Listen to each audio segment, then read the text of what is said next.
Definitely not alone. Research shows 40% of people are hitting up all those apps, doing a lot of swiping. I can't claim I have any experience on this because I'm old, but it's a hot topic. If I said that, especially in our newsroom, and we hear pretty much all of it, from lies to no-shows. That stinks. Yeah, right. So there's really nothing new about that. There used to be the no-shows in person after you planned something on the telephone, but it appears to be easier now because of those apps. Week News reporter Tiffany Rizzo has been talking to a lot of people about this. And Tiffany, things can get pretty tough when people aren't really looking for the same thing. And of course, each app is geared to one thing or another.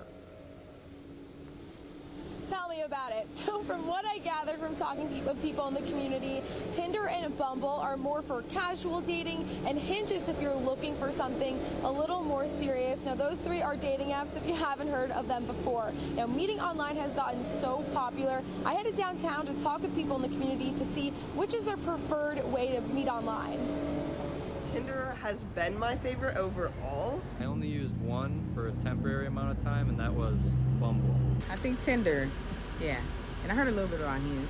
I've used Tinder for a few years. We went on Match because, I'm a proponent of you get what you pay for. So if it's free, you're going to get guys that are more interested in just casual get together versus, and I wasn't necessarily looking to get married, but it worked out. Well, I met one of my girlfriends on Instagram, but I've never had any other dating apps. Facebook or on social groups, because Facebook has social groups as well that you can kind of conversate and meet people.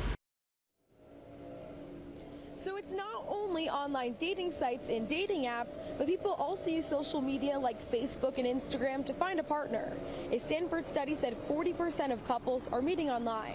So if you are single and ready to mingle, maybe joining a dating app in 2023 is the way to go. But there are some concerns that come with it. I asked some online daters about their worst date from meeting a stranger online.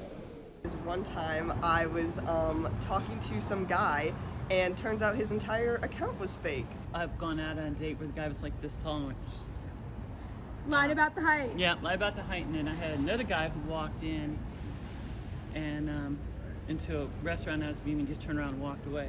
I have one that, you're talking and chatting and all that, and the second she asked for money, I was like, bleepy, bleepy, bleepy. That's the end of that.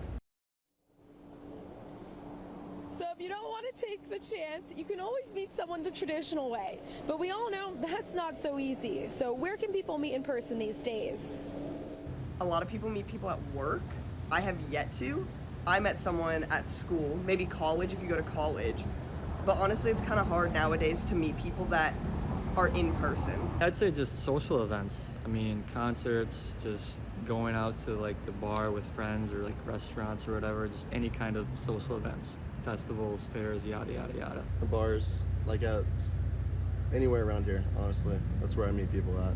Places like Starbucks, Panera Bread, any social place where people dine. Your dating pool's limited to where you work for the most part. Yeah. You meet most of your friends. True, people very you true. date at work.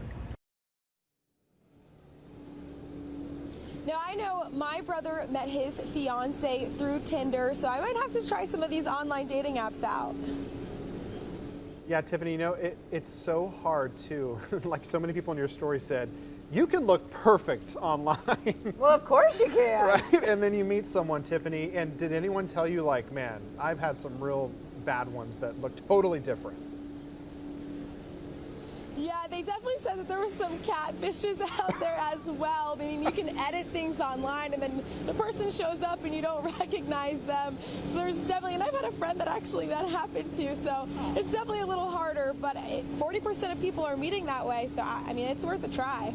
Yeah, I guess you got to have some bad fish before you find the one, right? And you got to be good at letting people down easily, right? Yeah. Sorry. All right, Tiffany, thank you.